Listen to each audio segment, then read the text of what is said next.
come on in. Welcome into the latest edition of First Take. Skip Bayless, Molly Karam holding things down in Bristol. Stephen A. is in the Bay Area. You all know why. Gentlemen, good day. Good morning. How y'all doing? Good. You guys look nice. I like these looks. Thank you, Molly. Yeah. I just envy Mr. Smith getting to camp in maybe my favorite city in the world, where you are right now. Way to go. Yeah, it's your favorite city in the world, not mine. If I had to pick a spot to be in California, trust me, it would be southern. It wouldn't be northern. Really? Okay. Oh, yes. All of California. You know, I must admit, I do love Southern California. Yeah, I'm sure you do. Really? Oh, okay. Very interesting, Stephen A. Let's work. Well, you know I do. You know I do. Okay, let's get into it, guys. And we start with the King. LeBron asked yesterday about being the underdog against the Warriors. Here's what he had to say. Take a listen. Not my concern. I don't get involved in all that underdog, overdog, whatever the case may be. It's stupidity. One thing for me is just how well I can get my team prepared mentally and physically to go out for battle, because it's going to be a tough test for us, and we know that. We're better built to start the finals than we were last year. It doesn't matter who it's against. I mean, that's not a headline. That's obvious. All right, Skip, break it down for us. What's LeBron really trying to say here? Stephen A. Smith, here's my 2 cents. My view from a distance of what I just heard from LeBron James and continue to hear from him. He is saying something I've never heard from LeBron James going into an NBA Finals. This obviously his 6th straight of those. To me, LeBron James is very publicly expressing supreme confidence in himself and his team, the team that's better built to face these Golden State Warriors. And he's doing so at the risk, maybe the extreme risk, of offending and motivating said Golden State Warriors, which just my 2 cents, I don't think that's very smart. You may disagree, but let me elaborate. LeBron James is now saying it is stupidity for the odds makers to favor a team that, as we all know, won a record 73 games, a team that we just witnessed come from 3-1 down to win the much more difficult Western Conference against, as we all know, an extremely dangerous and very talented Oklahoma City Thunder team.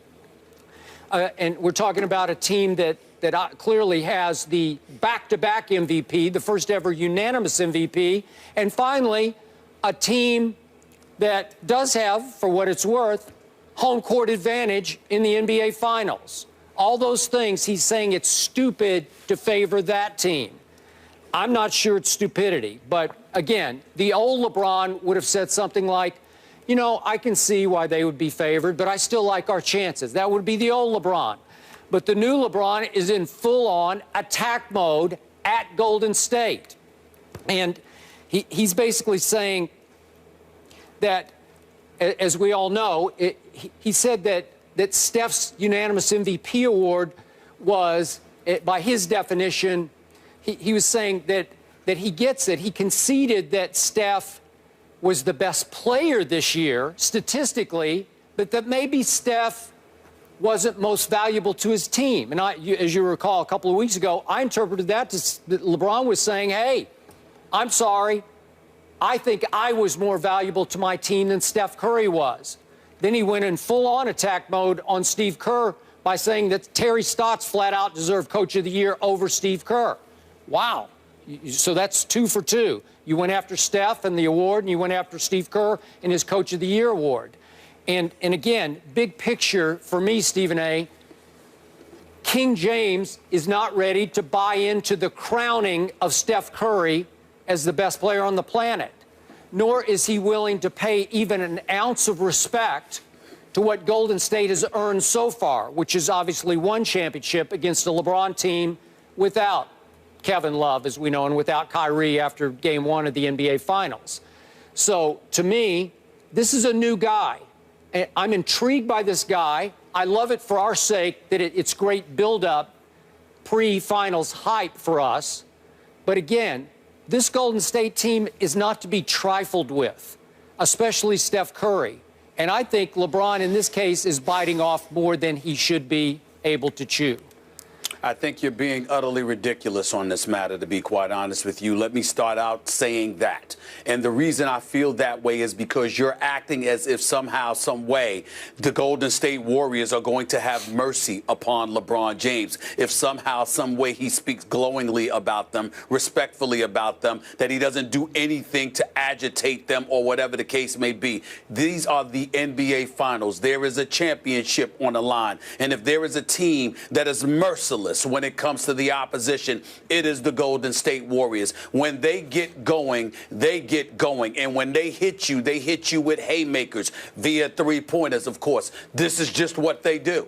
And so they're not going to have any mercy upon LeBron James because he speaks eloquently and he says the right things and he goes about doing things the right way and all of this other stuff. Not to mention the fact, four-time league MVP, two-time NBA champion, somebody that basically by himself with little to no help to speak of, still averaged 35, 13, and I think 7 in the finals last year and managed to win 2 games against this team. And so it's one of those situations where not only did you have to live with the specter of not having a Kevin Love, not having a Kyrie Irving, being undermanned against this juggernaut from last year, but they come into this season, not only do they blow you out on your home court, but in the midst of their terrific season at 73-9, an all-time record, all we've been hearing about all year long are the Golden State Warriors, how lethal they are and what they do to one opposition after another. If you're LeBron James and you've got any kind of metal inside of you, you're going to get tired of hearing that. So you talk about trifling with somebody or messing with somebody or whatever the case may be. I'm sorry, when you're the opposition, you're supposed to be willing to do anything. If you're as great as LeBron James has been, you're certainly supposed to display something that says you ain't backing down to a damn soul. They're coming, well, here you come too. Let's get it on. That's what it's all about. I know you said you like that, and I respect that part, but at the same time, it's like this notion that we've got to worry about what we say about people or whatever the case may be. I think that's applicable to coaches when it comes to talking about opposing players because, again, you don't have to go on the court and play against them. So if you're, for example, like Jeff Van Gundy back in his days when he was coaching the Knicks, to mess with Michael Jordan, well, then that's a little bit different because you're not on the court to do anything about it. But if you are a player, particularly a superstar elite player, the likes of LeBron James, and you want to talk, well, you talk away. You talk all you want to talk. Because you're the one that's going to be on the court in a position to back it up, as opposed to hoping that somebody else does it for you. So I really don't have any problem with it. It doesn't bother me at all.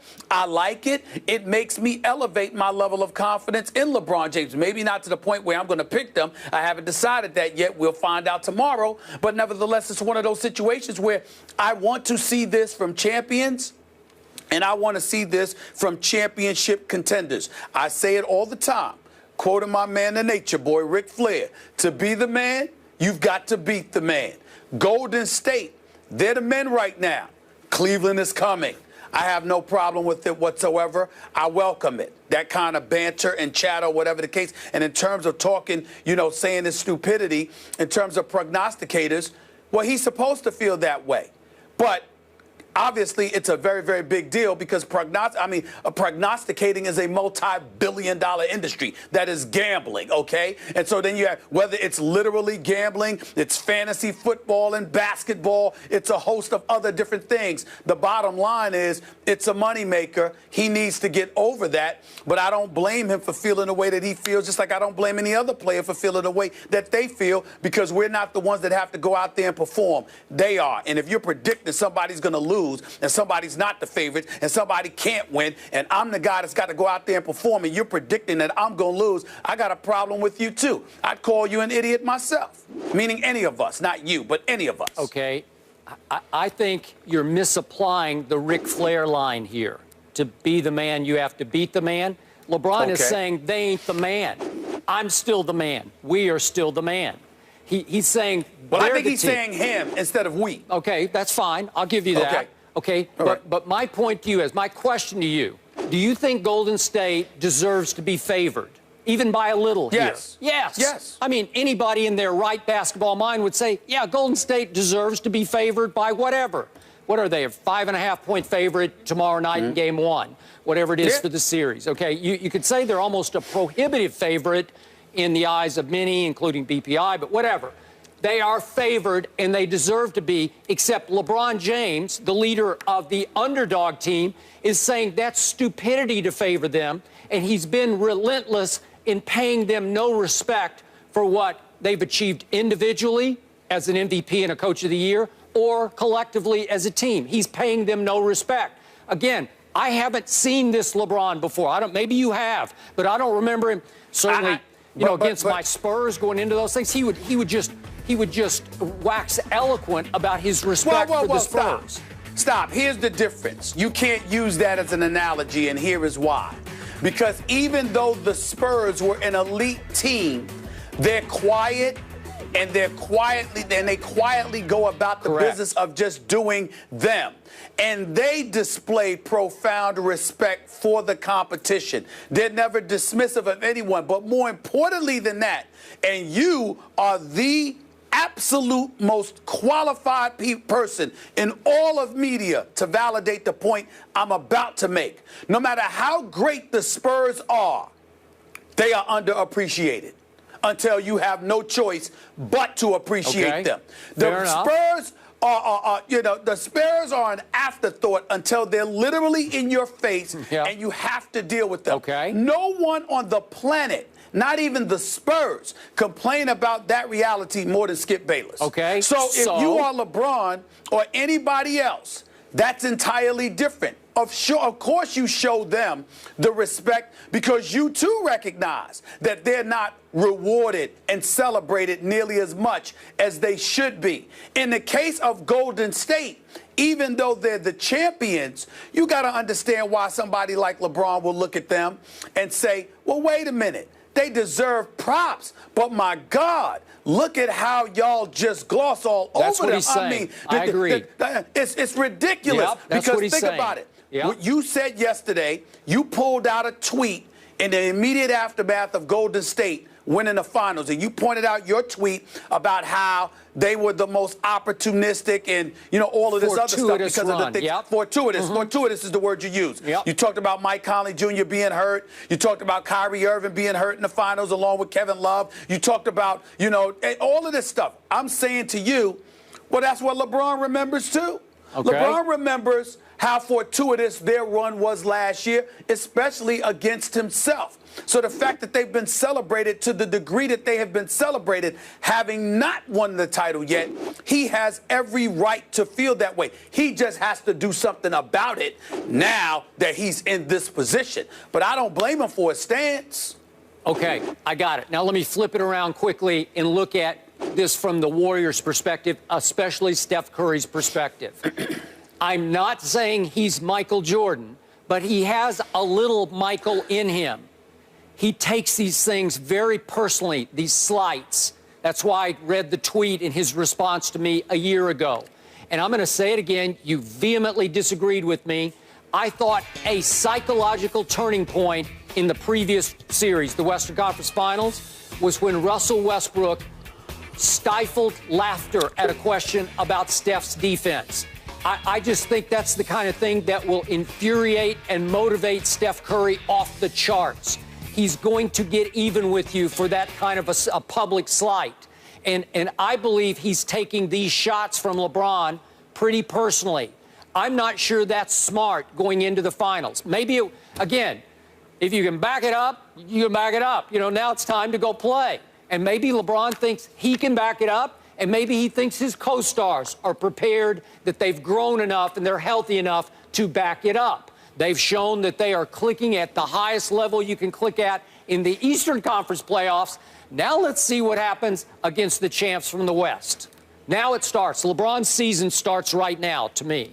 The season starts right there with you. That's fair enough, Skip. I don't have a problem with that, man, because we know we knew all along he was going to cakewalk through the Eastern Conference Finals. You damn right the season starts with him, and he better show up and produce. Fair enough. But let's stop with the nonsense about Steph Curry. First of all, when Westbrook was laughing, even though the question wasn't directed at him, it was about Steph Curry's defense, not his offense. We all know that Steph Curry is a lethal lethal marksman, a sniper, the reigning two-time league MVP, and unquestionably the best offensive player in the game right now. I ask a question. Did the Oklahoma City Thunder talk smack about Steph Curry when Steph Curry dropped 46 on them in the regular season?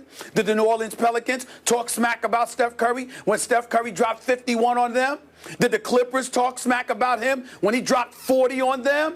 There's been plenty. What about the Washington Wizards? Did he drop, I think it was 51 on them? Yep. Did they talk smack about him when he had spent the day early at the White House, okay, chilling with President Obama? No. Steph Curry doesn't need to be antagonized. He's merciless anyway. You could be the nicest guy. You can sing, you can hug him and sing Kumbaya to him. You can give him a massage, a pedicure, a manicure. You can do whatever the hell you want with Steph Curry. It ain't going to stop him from raining threes on you. He going to do it all day long, every chance he gets. So it doesn't make a difference. It's not about what Russell Westbrook laughed at. It's not about what LeBron James is saying. It's not about what Steph Curry's going to do Steph Curry. Watch his daddy when his daddy was playing. One of the nicest guys in the world. By the way, all the opponents loved and respected him. It didn't stop him from raining threes on them. Michael Jordan manufactured 90% of the controversies that he was involved in because he was looking for an excuse to motivate himself. So he literally lied about the controversies that made headlines to inspire him or whatever, to keep himself motivated because the competition itself wasn't motivating enough because he knew what he could do to him. I mean, this is what it was. All right, so last it's like, question. Stop with the nonsense. Okay, last question. If you were Steph Curry right now, would you even be slightly offended by how LeBron is dismissing you as the favorite? Did it stupid to call you the favorite?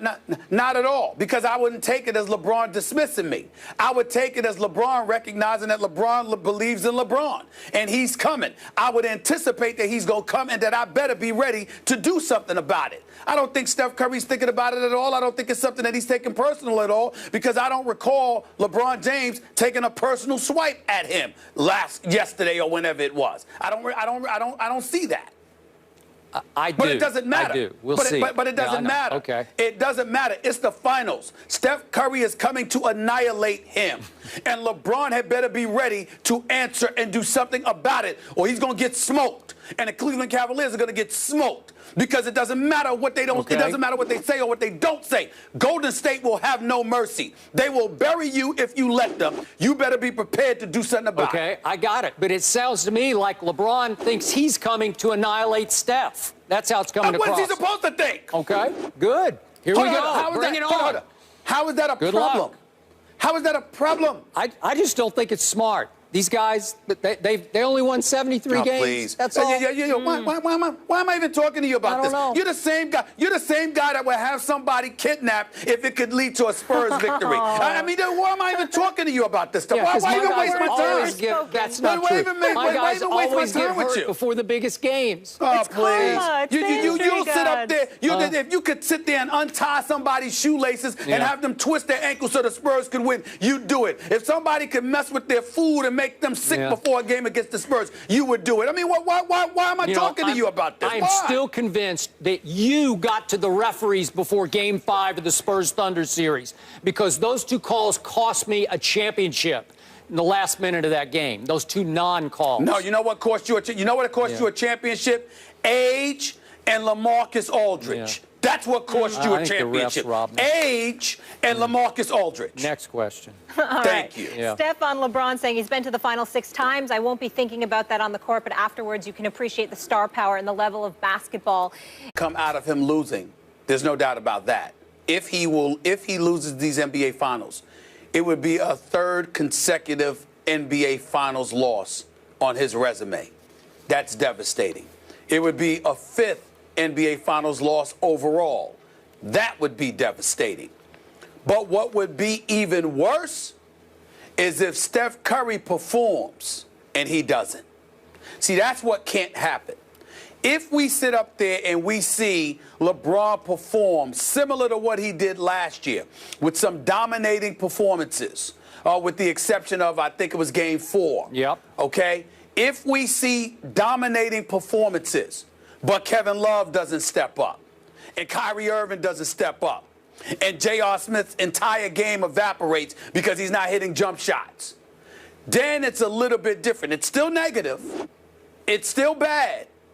But nothing is worse than if Steph Curry continues to be the Steph Curry that we see, particularly in fourth quarters, and LeBron James is nowhere to be found. Nothing is worse than that. But if LeBron James shows up and performs, and we're able to point to Love getting outmatched by a Draymond Green and Andrew Bogut and Maurice Spates and Draymond Green are rebounding a basketball, and Tristan Thompson and Love are nowhere to be found, or J.R. Smith shoots 31% from the field and 29% from three-point range again, all right, and Kyrie Irving suddenly can't score, then that's different. It's still negative, but it's really the worst possible scenario is that Kevin Love comes to play, Kyrie Irving comes to play, and LeBron shows up for 3 quarters, but then Steph pours it on in the fourth, and LeBron has no answer. That is the worst case scenario, because not only do you lose the finals, but we can no longer call him King James. You can't be king without a crown. You can't, and you especially can't be the king without a crown if somebody is literally in your face and taking it from you. It'd be one thing if Steph Curry is sitting at home because his team lost, but Steph Curry is on the floor with you. He's the reigning 2-time league MVP. You are the one, if you're LeBron, who articulated, eloquently so I might add, the difference between the best player in the world and the most valuable player. You brought that analogy to our attention. You essentially implied that you still believe you're the best in the world, and that just because you didn't win league MVP doesn't mean you're not the best in the world. Then you're going up against that guy in the finals for all the marbles, and he shows up at money time, and there's an APB out for you. That cannot happen. So LeBron has to show up. They need to win. If they don't win, it's going to be bad, but it would be exponentially worse if Steph Curry shows up in the fourth quarter like he has been doing, and we can't find LeBron. That cannot happen. Okay, do I hear you saying that it's possible that LeBron could play great in every, let's say it goes 7 and they lose to Golden State at Golden State in Game 7, but LeBron plays big every game, that he does match Steph shot for shot, fourth quarter, clutch time shot for shot, but he loses closely, and we step back and say, you know, that stage was too big for Kevin Love, or maybe even for Kyrie, I don't know, whatever. Or role players, Cleveland's couldn't stand up to Golden State's role players, whatever. That can happen. Are you saying you'd be okay with that for LeBron? That would not hurt his legacy to fall to 2 and 5? I'm saying his legacy is going to be hurt no matter what. But nothing's worse than if you don't perform. Okay. There is layers to which it can really be bad for you. It would be bad no matter what with a loss, but it would be devastating if he doesn't perform and Steph Curry does along the way to a loss. Okay, now let's look at the glass as half full for LeBron. What would you say if they win this as the underdog? Well, what if they, in 6 games, they close out Golden State in Cleveland? Then what would you say about LeBron's legacy at 3 and 4? Would you say it's that much better? It would be significantly better if he performed. Yeah. You can't. Listen, Skip, this is basketball. It's not like football or whatever. The quarterback position is obviously different. But there are so many things that come to football that you can look. A running back that doesn't run for 150 yards in a particular game. A receiver that doesn't catch for 150 to 200 yards in a particular game, or whatever the case may be. There's a lot of things, or a lot, a pass rusher that doesn't get but so many sacks. There's a lot of things that enter the equation. But in the sport of basketball, albeit a team sport, individual exceptionalism gets noticed, and individual unexceptionalism gets noticed as well. So if Cleveland wins, all right, it's fine. But if LeBron plays like garbage, which is not going to happen, by the way, and Kyrie and Kevin Love comes and play and saves the day, we're going to notice that too. Okay, I got it. We're going to notice that. He's not going to be hurt by a win, but again, he can't play bad and they lose while Steph Curry's playing well. That is the most devastating scenario for him. Okay. Here's my take on the positive side of this. If LeBron wins and he's the MVP of the finals, to me, and you can say I'm being unfair to say this or hypercritical of LeBron James, I think I'm just being honest. This is my gut feeling. I don't believe that LeBron at this stage of his career, after 13 NBA seasons at age 31, can save his legacy. It's already by Jordan standards. And again, you say it's unfair, but I think from the start, LeBron wanted to be compared to Michael Jordan. That was his goal, was to be better than Michael Jordan. That's when I'm talking about when he came out of high school as the chosen one and chose to wear number 23. My point is, he did have the meltdown 2010 versus Dallas in the finals when they're up 2-1 with home court advantage. And, you know, they flamed out, obviously, and lost 3 straight games and were out of that series. And to me, again, now I'm looking at it from a Spurs fan's perspective, but I'll never get over Game 6. LeBron melted down at the end of Game 6 of that, 2013 finals in Miami. He had 3 turnovers in the last 3 minutes and 18 seconds of that game, and then he missed what I thought was going to be the last shot of the game to tie, the 3 to tie. And I thought my guys would get the rebound and go the other way and the game would be over. But no, it went, bounded high and long to Bosh, who kicked it to Ray Allen, and I'll never get over that. But my point is, can LeBron undo that legacy, the negative part of his legacy, by beating Golden State? I mean, for me, no. It's indelible. It's already there. I mean, it's clear he can't be 6 for 6 Michael Jordan at this stage of his career. He could help improve his legacy, but he can't redeem it. Let me tell you what problem I have with your analogy there. People are allowed to grow and evolve. You can bring up a host of points that you've made about LeBron over the years, Skip. They're not wrong. But what somebody would look at you and say, damn, why don't you calm down? Think about what you were 10 years ago. Think about what you were 20 years ago. Didn't you evolve? Didn't you grow? Don't we all evolve? Don't we all grow? If LeBron James is making the mistakes now that he made back before he won a championship, then that's a good, legitimate argument. But if he's matured, if his game has evolved, if he's grown, if he's validated his greatness as a champion, as a league MVP, why would you disrespect that? Why would you hold on for dear life to something that happened years ago? I understand not forgetting it because we still haven't forgotten how Magic Johnson struggled in the finals when Dennis Johnson and those boys forced 3 consecutive turnovers that cost them a championship, I think, in 1985. Yep. But we also recognize the fact that he came right back, he did. Made amends for that. He came right back and won 2 more titles after that. So we got to look at it from that perspective and respect the fact that there's a level of greatness that this man brought to the equation after adversity hit.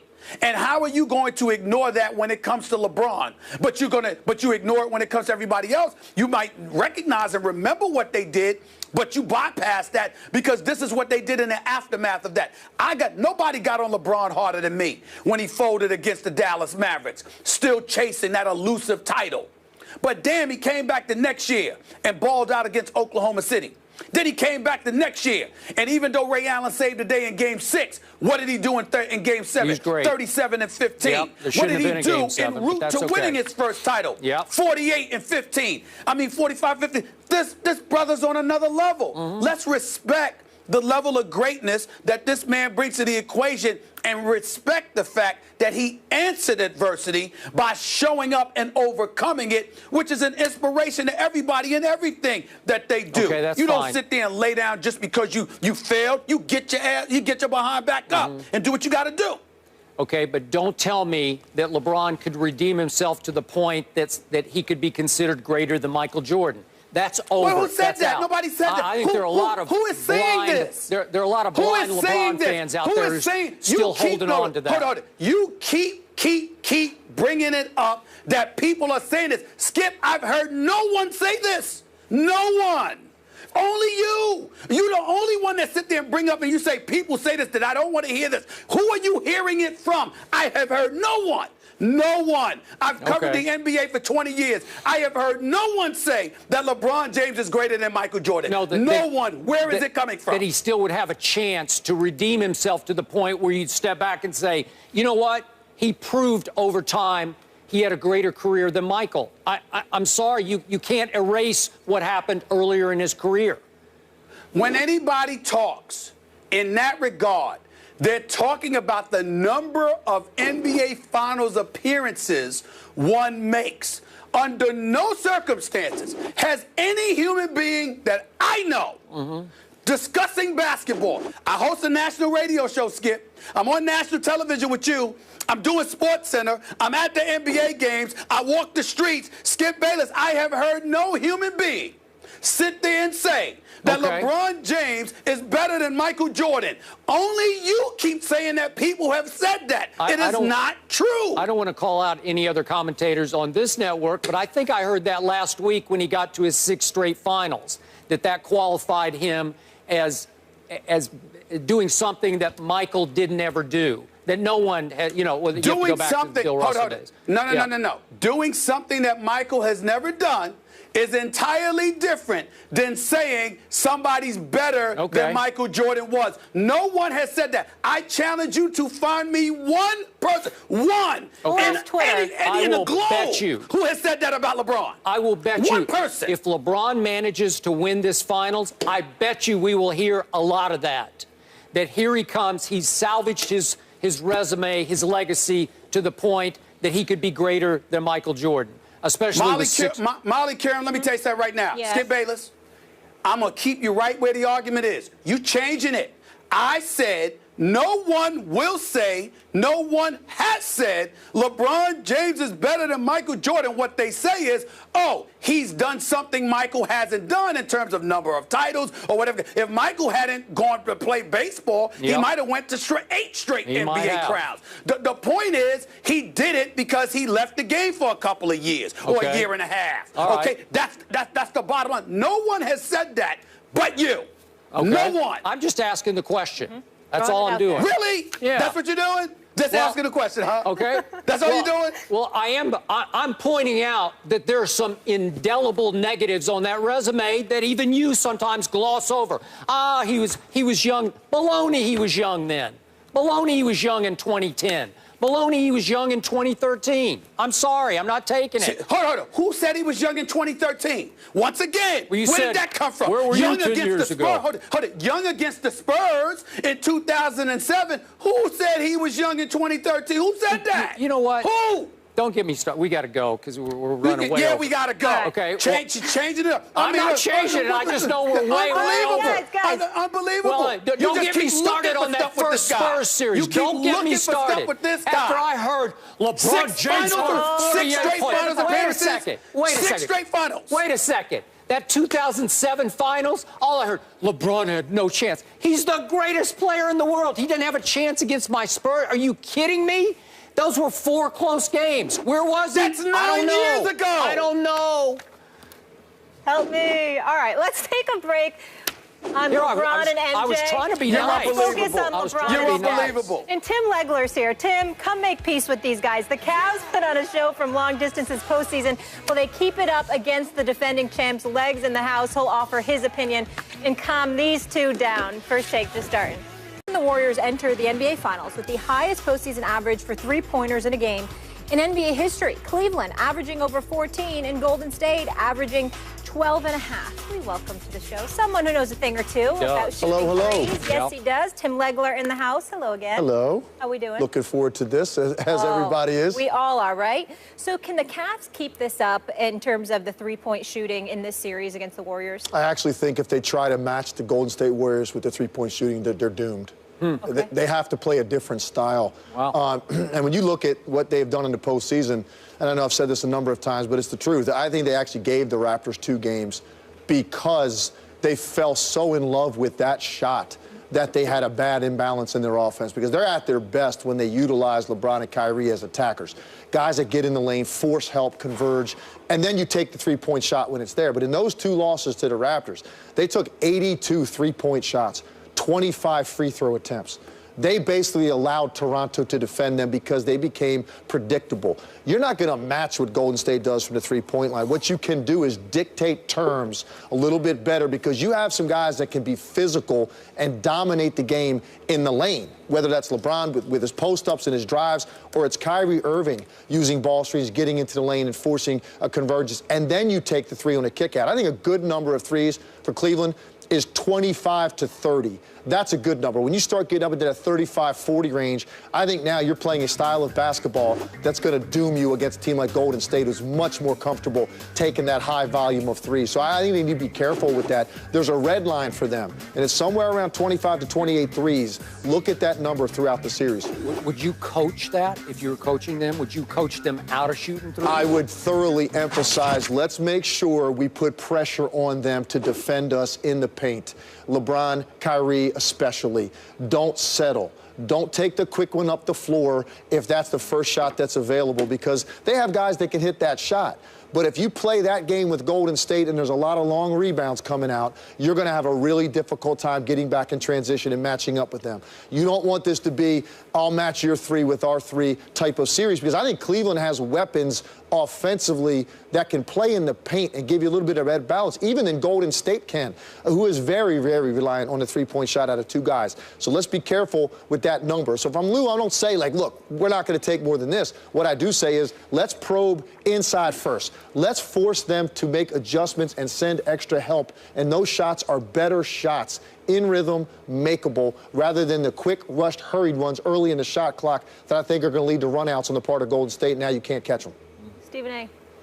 I respectfully disagree with my man Legs, and he knows that's rare because I know he knows his basketball. But I respectfully disagree with him in this regard. Legs, you've got 6 different dudes shooting better than 44% from three-point range. Even Richard Jefferson is up there at 45%. Channing Frye at 57%. Iman Shumpert at 47%. Kevin Love at 44%. I'm sorry, Iman Shumpert at 47%. Kevin Love at 44%. J.R. Smith at 46%. Kyrie Irving at 45% from three-point range. You've got 6 different guys shooting better than 44%, from three-point range.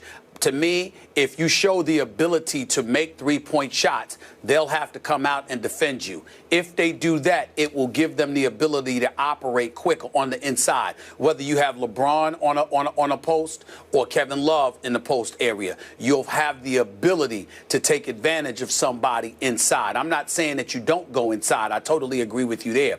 But I don't think you need to start inside out. I think you need to start outside in to see if indeed you are making those shots, forcing Golden State not to collapse, instead to come out and get you, because I think it exposes them not just onto the interior in terms of your ability to post with the LeBron or Love, but also your ability to get to the basket with some of those open lanes that them spreading out defensively are going to force them to surrender. I think that's how you can beat this team. Last year, Cleveland started inside out. They had no choice because they had no shooters. JR was off, and don't get me started with Dellavedova and the others. And so where did that get them? Yeah, it got them 2 victories in the first 3 games, but that was because of the heroics of LeBron James. Outside of that, they got exposed over the last 3 games when J.R. Smith shot 12 of 42 from the field. So I look at it from the perspective that if you have the ability to shoot those three-point shots, show it and show it early and put them on notice that it's something that they're going to need to contend with. And as a result of doing so, it will enable you to potentially do damage on the inside like you just articulated. One of the things I will say, to be careful about those three-point numbers. They're inflated because of the Atlanta series.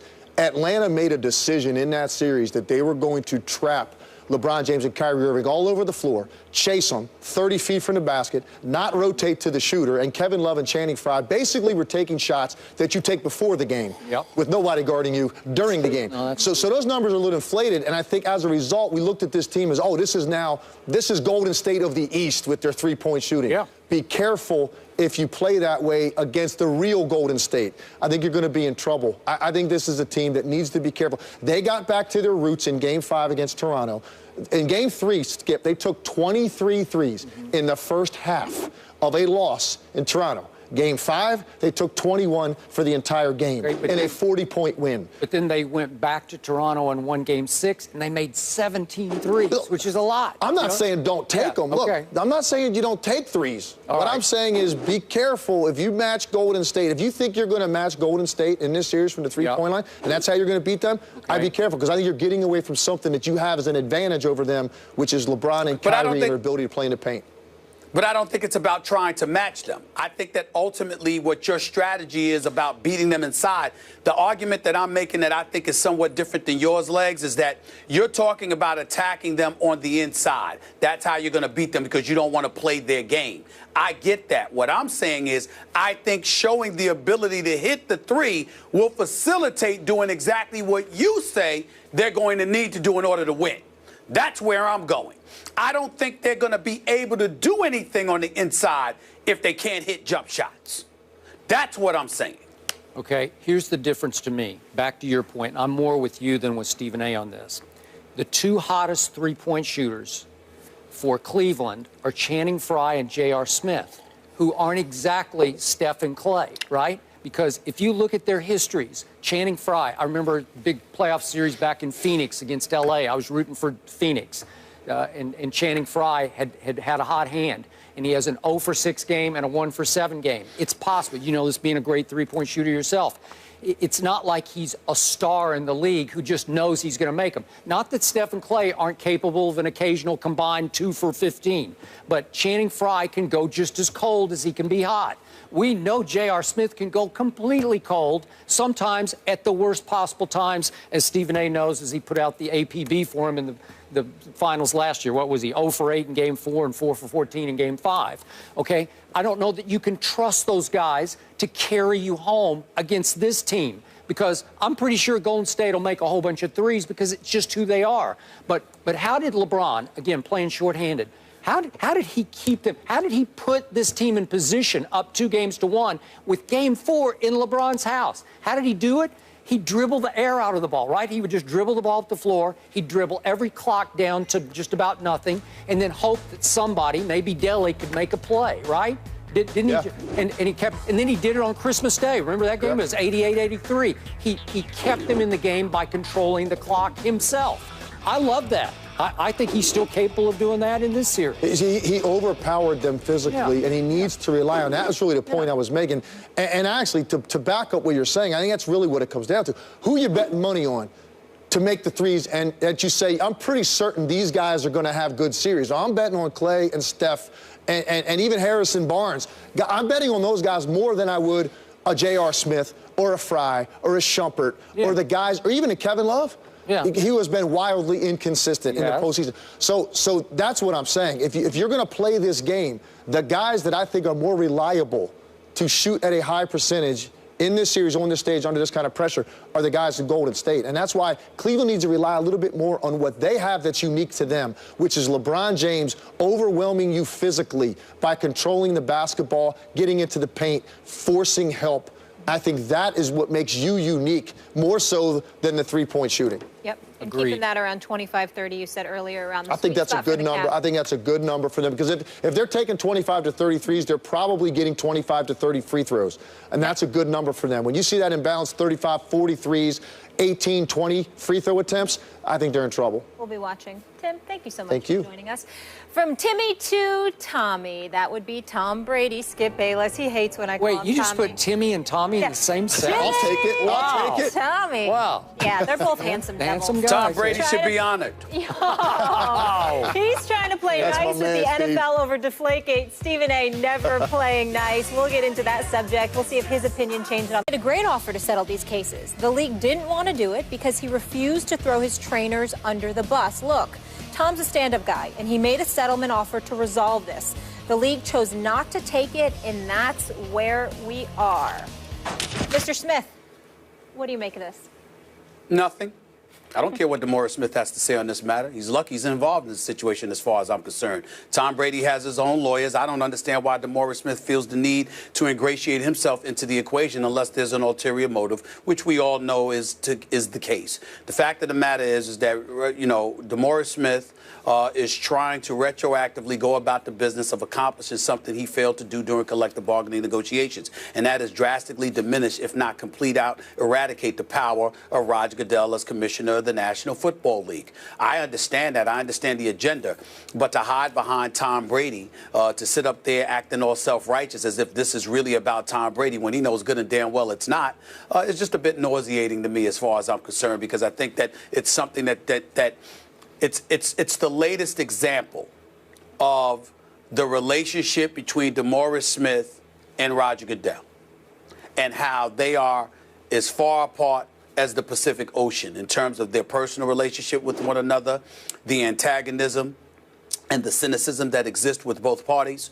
And I hold DeMaurice Smith primarily responsible for that. Roger Goodell is not an innocent bystander in this equation by any stretch of the imagination. I am quite sure there are things that he could have done differently. But he is the commissioner of the National Football League. He is answerable to 32 owners. They have empowered him. Everybody knows this. And as a result, he's pretty much doing their bidding. And his primary responsibility is to protect and to uphold the integrity of the game of the National Football League. DeMaurice Smith knows this, just like Gene Upshaw, his predecessor, knew this. Did Gene Upshaw do everything right? Probably not.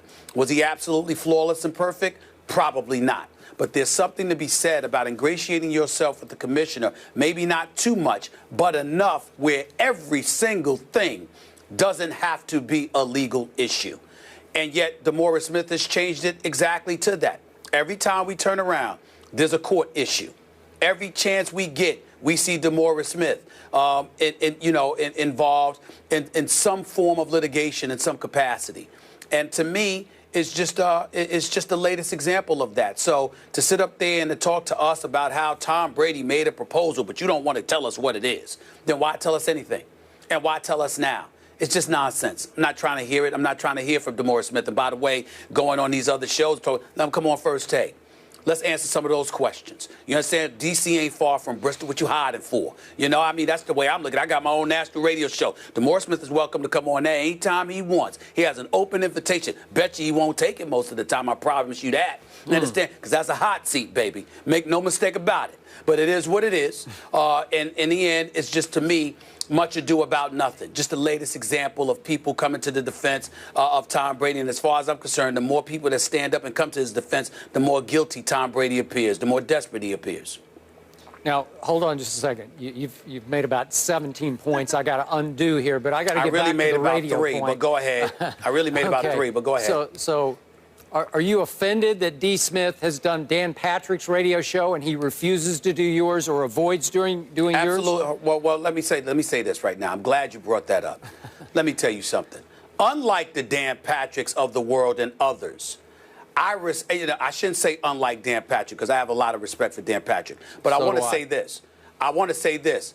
I respect the hell out of Dan Patrick. As far as I'm concerned, ESPN is what it is today, in large part due to the greatness of a Dan Patrick. I respect my colleagues. I'm not in any way denigrating or pointing a negative finger in his direction at all. His stature has been established. I'm simply saying that you see a lot of people going to people they're comfortable with and they like, as opposed to people who they may not be that comfortable with because of the positions that we take.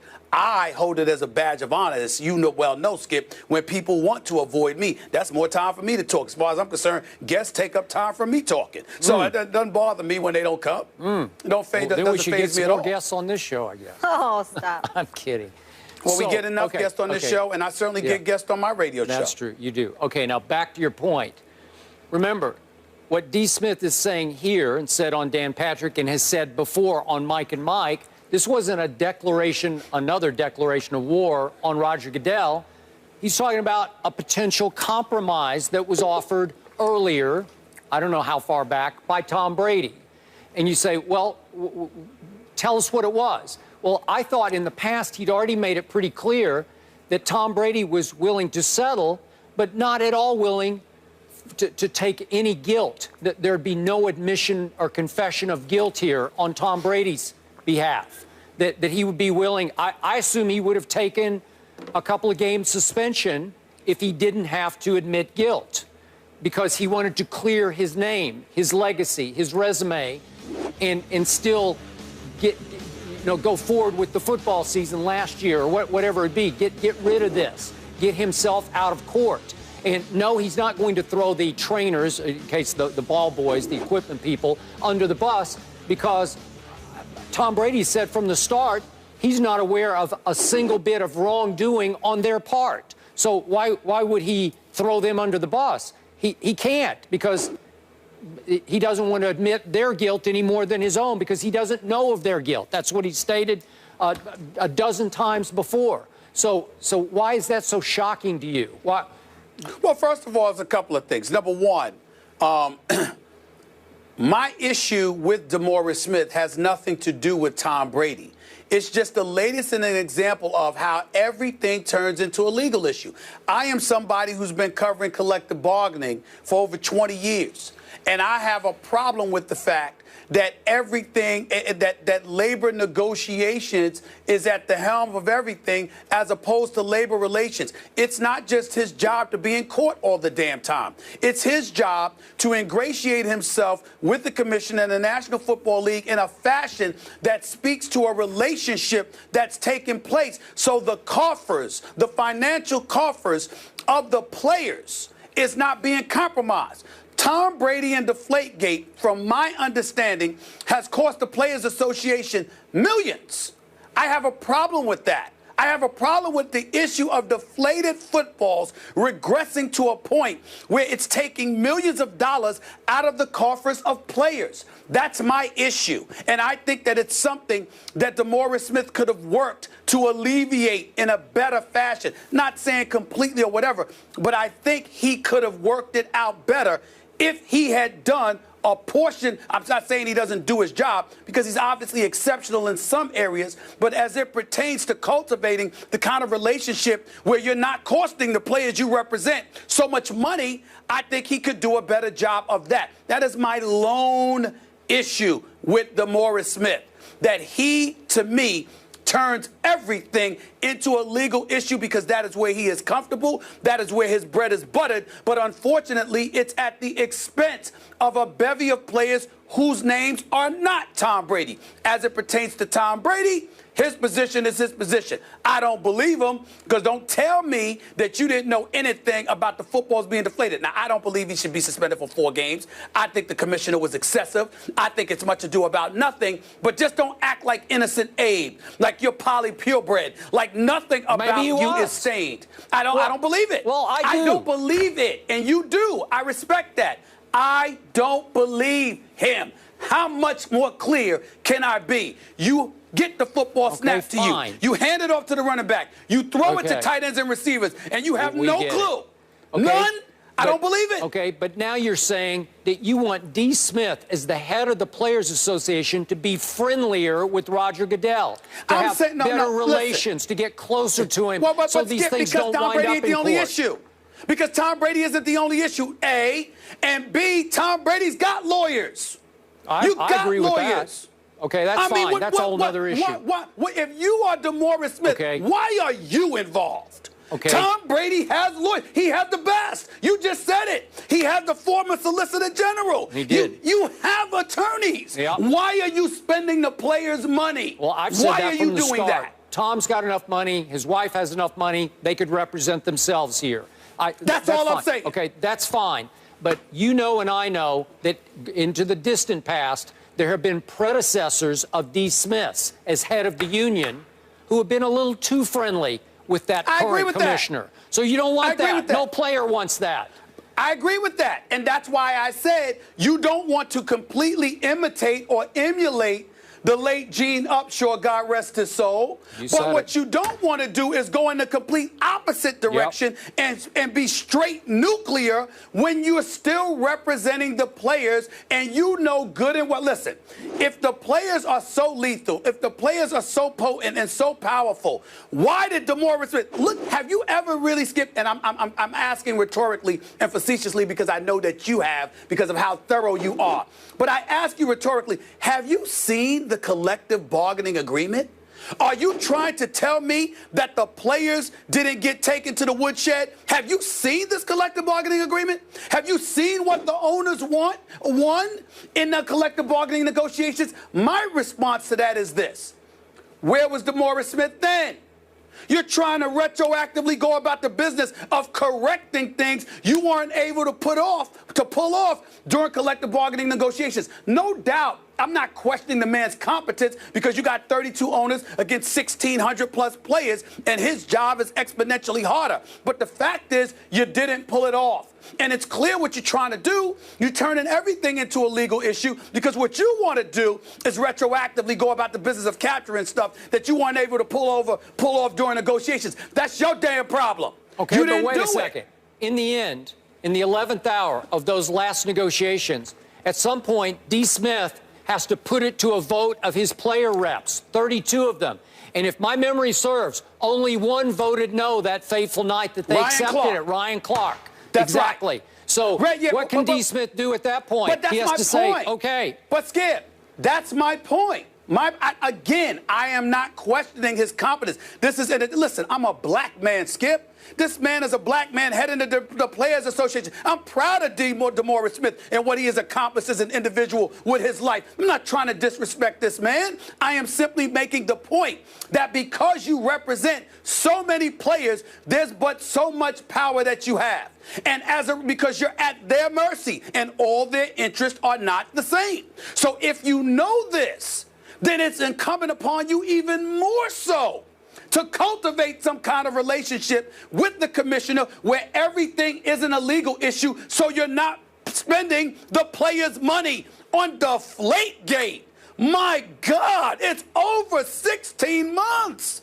I mean, millions of dollars you're costing the play. I am up here on national TV going off about this not because of the competence of DeMaurice Smith, which is not to be questioned, not because of his intent. I understand that the man is an honorable man. I'm not trying to disrespect him. I am saying you are compromising, in my opinion, the interest of the players by going all out with Tom Brady on this when Tom Brady already has his lawyers and already has his money. And there's a whole bunch of dudes that can't afford the kind of defense that Tom Brady can afford. Okay, just remember. That's my problem. Just remember, this isn't just about that one dude, that superstar quarterback. I'm saying. Remember, it's a much bigger issue. If somehow Roger Goodell gets defeated at the highest level, at the Supreme Court level, which I think is highly possible, Pandora's box flings open. It would be a momentous, life-changing decision and victory for the Players Association. Even the rank and file, players would win hugely. Skip, you did this where I'm going right now. You did this. I don't want, because we all know you ain't going away. We all know you're going to be on TV, you're going to be on radio, you're going to be doing your thing.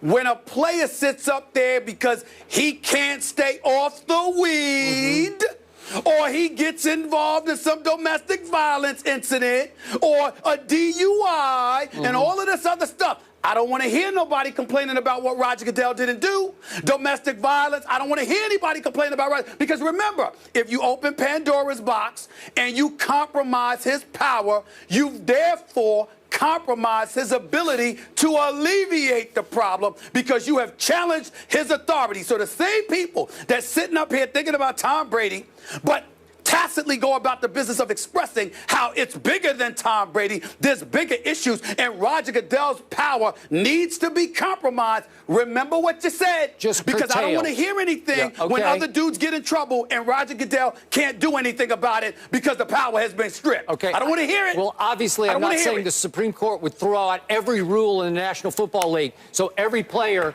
could smoke dope to his life's content. You know, like, come on now.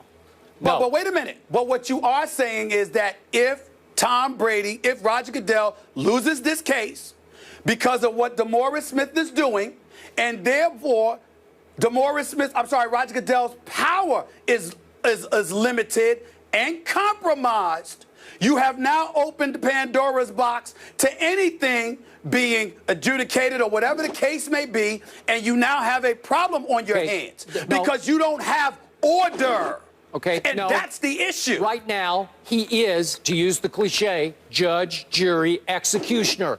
He has uncontrolled power to rule as his sole arbitrator. He is the arbitrator. And you know what? In the 11th hour of that last collective bargaining agreement, they gave up this power to him, and they should not have. They could win it back at the Supreme Court level. They could do what they should have done before. The bottom line is this whole stuff about Roger Goodell's power is a crock. It's nonsense. Here's where the power lies in the 32 owners who employ him and have given him in excess of $35 million a year over the last several years. That's where the power lies. They just use the commissioner to hide behind so they're not being talked about and they're not held accountable. But we all know where the power lies. The golden rule is those with the gold makes the rules. And the owners are the ones with the gold because they don't cash checks, they cut them.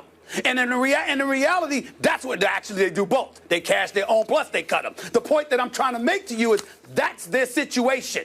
So Roger Goodell is being, as far as I'm concerned, everybody pointing at him where we should be looking at the 32 owners, and in the end, that's where DeMaurice Smith is going. Fair enough, but when you get what you want, assuming you pull it off and you do get what you want, because I'm not so sure you will, remember Pandora's box that you open, because I'm not going to be the one complaining about what the players get away with. Y'all are. All right, we got to get to break now. So far, $23 million have been spent on this case in legal fees, an estimated amount there. It's ridiculous. You know who else is a must-follow on Twitter besides these two now? Jim Harbaugh. He's taking shots at Nick Saban on Twitter. We will tell you why. Two of the best coaches in college football are not getting along. That is next. Another hour of First Take coming up. Saban fired up. Well, Michigan coach Jim Harbaugh fired back at Saban's comments about satellite camps with this tweet. Amazing to me. Alabama broke NCAA rules, and now their head coach is lecturing us on the possibility of rules being broken at camps. Truly amazing. Skip Bayless, whose side are you on here, Harbaugh or Saban? Stephen A. and Molly, I'm definitely on Jim Harbaugh's side here. And I must tell you, Stephen A., I'm getting a great kick out of how Jim Harbaugh continues to get under the skin of the great Nick Saban, how he appears to be, dare I say, making Nick Saban a little nervous. And I'm loving it that a Big Ten coach has the audacity, as you would say, the unmitigated gall to stand up to an all-powerful SEC coach. Jim Harbaugh is coming. Nick Saban knows he is coming. I, for one, would not bet against Jim Harbaugh winning a national championship in the next couple or 3 years. I wouldn't bet against it. Now, I get Coach Saban's one big problem here. This is yet another avenue that could pave the way for a disreputable third party, an AAU-style rogue, as they call them, street agent, to start up a camp so that quote-unquote street agent could get his hooks into a young high school player who had potential greatness about him.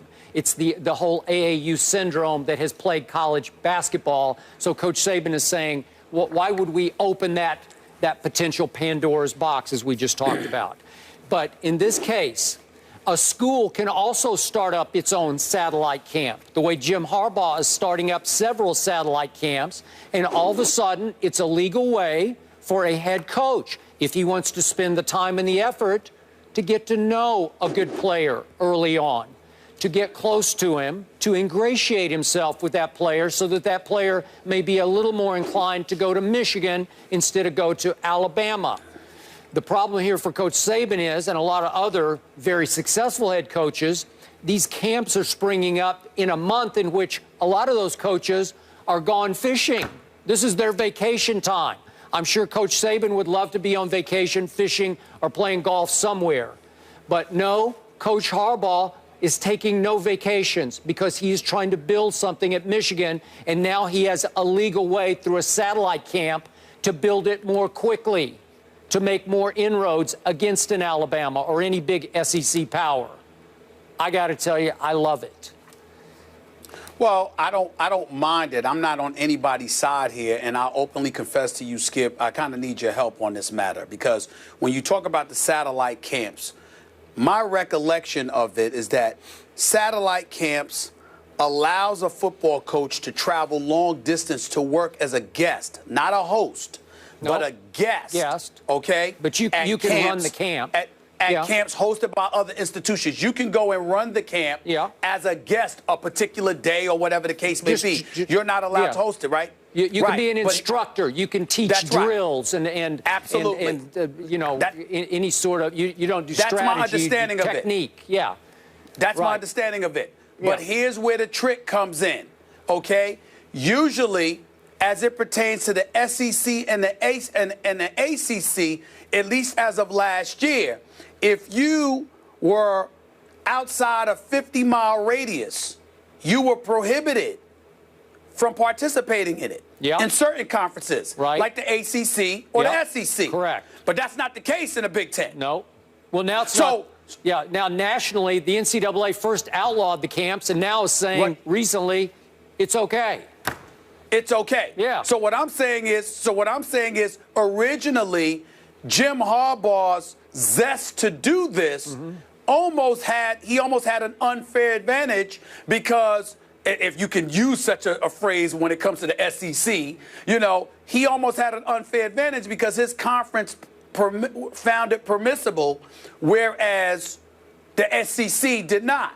So Jim Harbaugh could come to a camp, let's say they talked about some high-powered high school program in Prattville, you know, Alabama or something like that, right? Yeah. He could go there, but Auburn and Alabama couldn't, because it was 70 and 90 miles respectively away from that. Right. So that's an unfair advantage.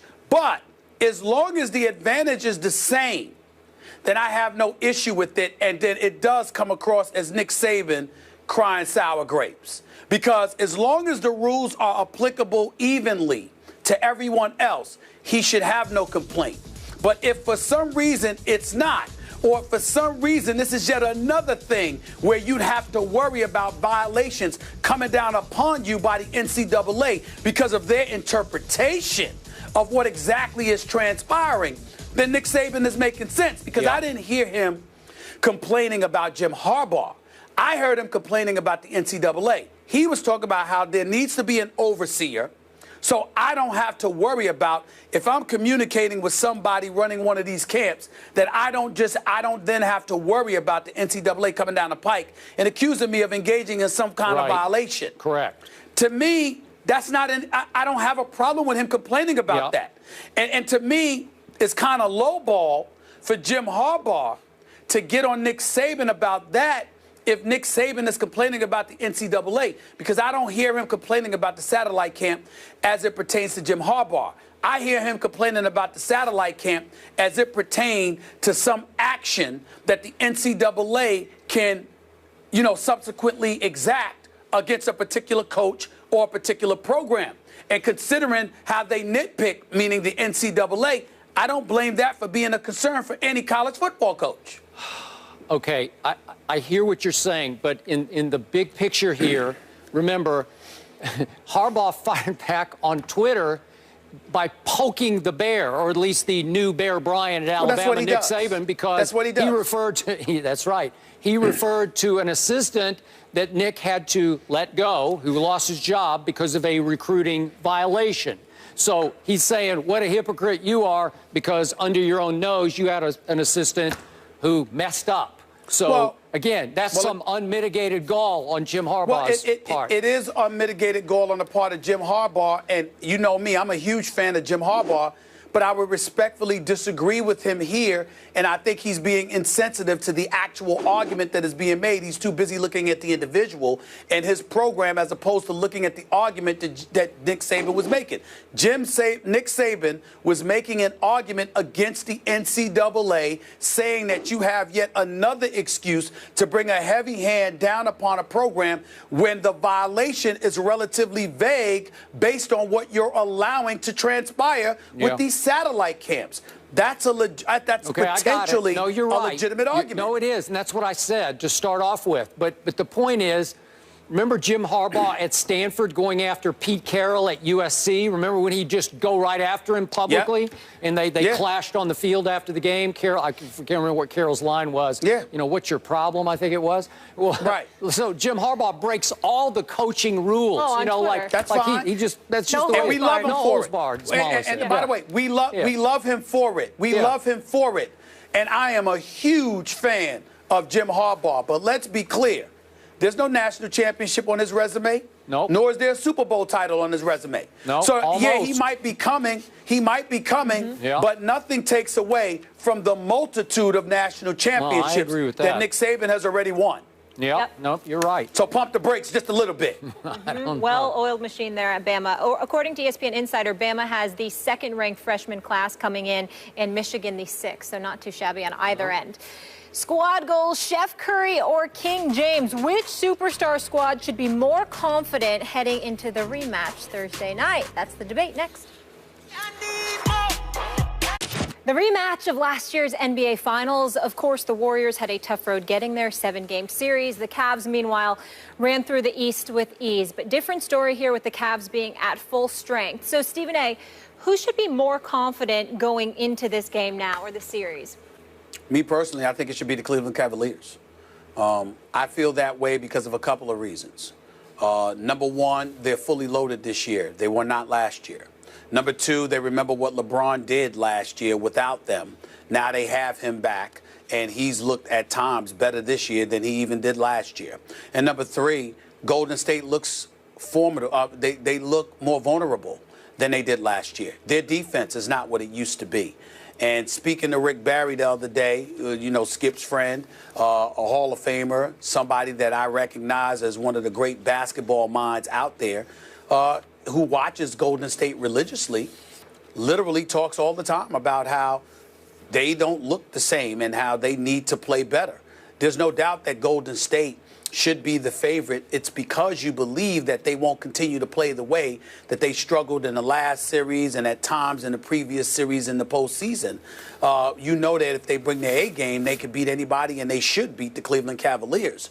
But if you're Cleveland, seeing the vulnerability that they've displayed, particularly on the defensive end of the floor, combined with the fact that even though Steph Curry has poured it on at times, consistently from quarter to quarter, game to game, he hasn't been the Steph Curry we saw during the regular season. When you combine all of those things with what you're seeing from Cleveland, the multitude of three-point shooters, the flexibility in their lineup, being able to go big with the Tristan Thompsons of the world, being able to go small and having Kevin Love and Channing Frye out on the court with a LeBron James, which, by the way, isn't that small, having an offensive firepower of a lineup with J.R. Smith and Kyrie Irving to go along with Frye, Love, and LeBron, the flexibility that you're able to put out there offensively as well as defensively. I definitely think that Cleveland has every reason to be confident, even more so than they obviously did during the season, and particularly last year without having Love and Kyrie. We don't confer before these shows, and I want you to know that I wrote this down right after our morning meeting when I was just going over some thoughts in my head. I am completely with you. I'm surprised by your answer. I thought you would say Warriors. Not that I wanted to argue with you, but right away, I thought the Cavs should be more confident for every reason you just made, and then some. The Cavs are healthy. They are rested. They had a very easy path to the finals. And meanwhile, we all know, I don't know exactly to what degree, but Steph's got an issue with his knee. And Golden State has an issue with its battered psyche. That was hard what they just did. They were down 3-1, and they had to win 3 straight games against that bunch, the Oklahoma City Thunder, who often look like the dominant team in that series. That takes a lot out of you physically and emotionally as you run up now to Game 1 of the NBA Finals. I think it's going to be hard for Golden State to get back up to that highest level that they played Game 7 at for the Game 1. In fact, I think Game 1 is very stealable for LeBron and company. And I'm with you.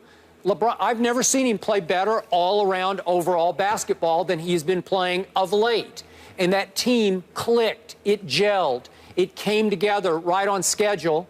And as Tyronn Lue was saying yesterday, not until the last 3 weeks of the regular season did Kyrie's knee get to 100% healthy. Kyrie talked about it yesterday. He can now get out of bed and put both feet on the floor with 1,000% confidence in that surgically repaired knee that some mornings earlier in the season was pretty stiff when he got up. It's not stiff anymore.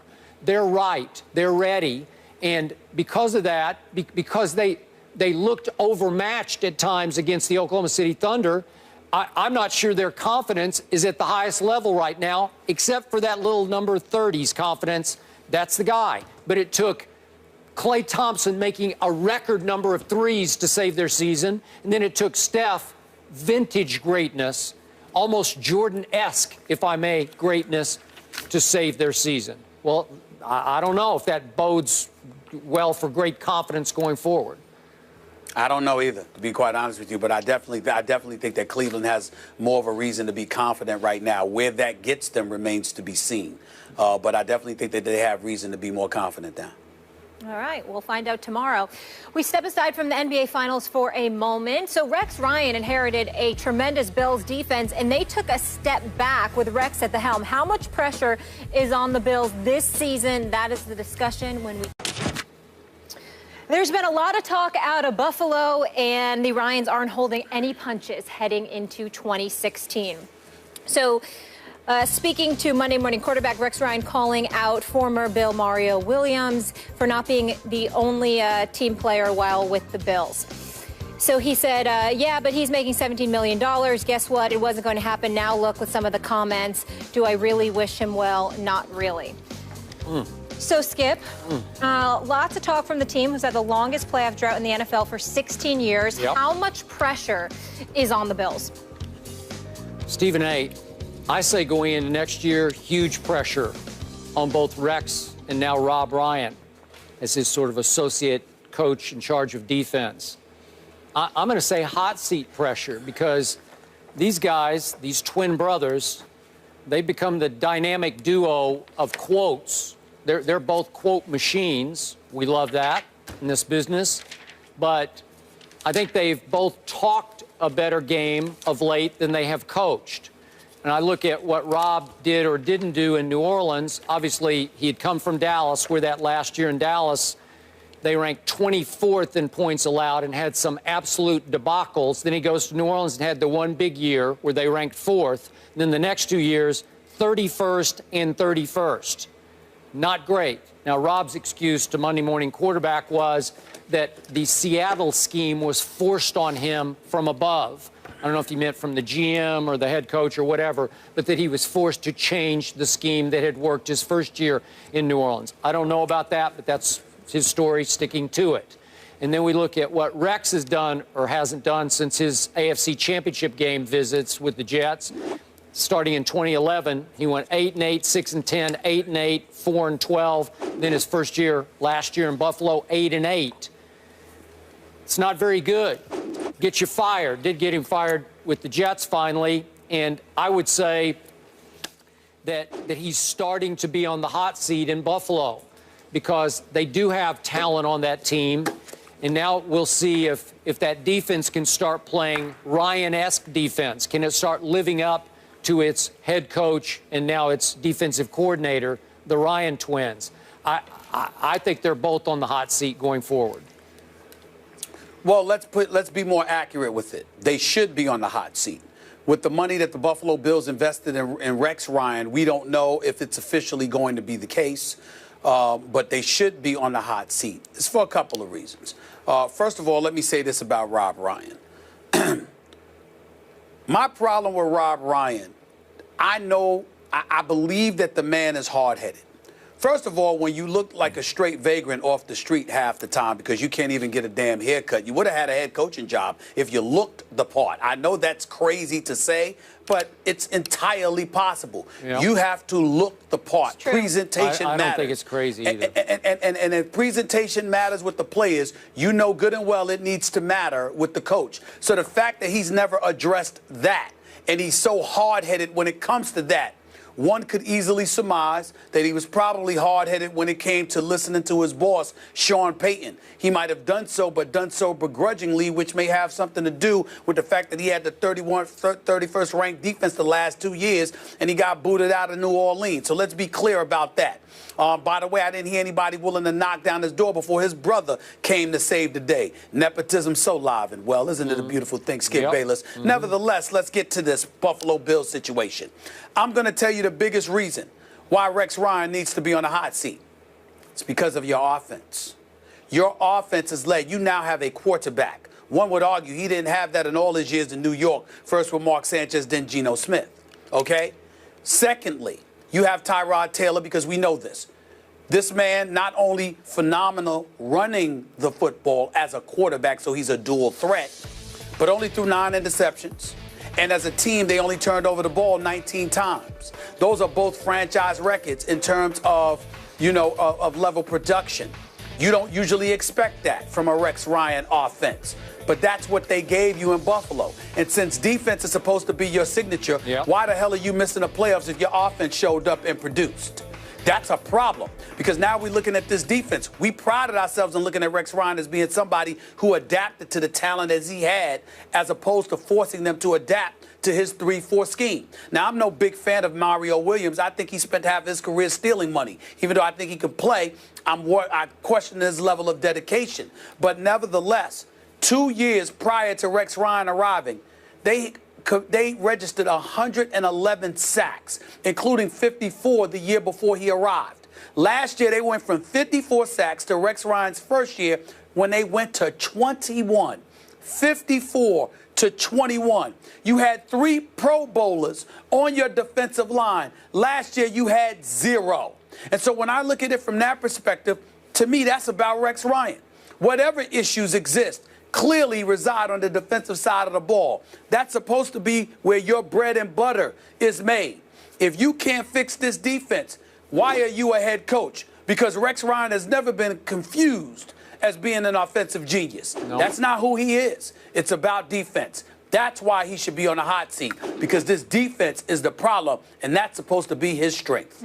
And by the way, that Brady guy still plays quarterback in New England, last time I checked. Makes it pretty tough. Yeah, it does. Bills haven't won the AFC East since 1995. A lot has to do with that guy, even though he came later. Sleeper watch. So Team Delhi took the world by storm during last year's finals, but who's the sleeper that will shine in 2016? Find out who the fellas are eyeing when we come back. I mean, you can throw Tristan Thompson into the equation, because you've got to keep Golden State from getting second chance opportunities, and you yourself may need them if you're Cleveland, because you're not as gifted of a shooting team as Golden State. But Kevin Love is the X factor. I have no doubt in my mind that LeBron James and Kyrie Irving, yes, Kyrie Irving, is going to show up. Kyrie Irving's a bad boy. And this dude is not going to sit back and watch Steph Curry put on a show and have absolutely no answer whatsoever. They score differently, but Kyrie Irving has the potential to be every bit as lethal of a scorer as Steph Curry. He will show up. He will let everybody know, this ain't Matthew Dellavedova starting at the point guard spot. This is me, okay? So I have no doubt that Kyrie Irving is going to show up, especially with those holes that Golden State has in its defense. And LeBron James, they're going to show up. The X factor is going to be Kevin Love. Kevin Love is talented. He's big time. But Draymond Green has the potential to get inside his head. Kevin Love has to show up. He's pivotal in this series. My X factor, I'm going to stick with the underdog Cavs here, but I think they could win without big games from Kevin Love. My X factor is your man J.R. Smith, that you couldn't find in last year's finals when he had that 0 for 8 in Game 4, that 4 for 14 in Game 5. Stephen A., he can get as hot on occasion as Klay Thompson can get hot. And if he does, he can tilt this series in the Cavs' favor. He can offset Klay's hotness with his own. And by the way, if JR is going to play 30, 35 minutes a game, he is going to have to defend Klay Thompson. Is he capable of defending? I think he's capable. Does he want it badly enough? I never know about JR. Looks like he's matured this year, but he's going to have to show up. All right, Kevin Love and J.R. Smith, we shall be watching. Could Aaron Rodgers be the next Steven Spielberg? That is the question when we return. Spielberg. Yes, don't miss the bad man's plans for life after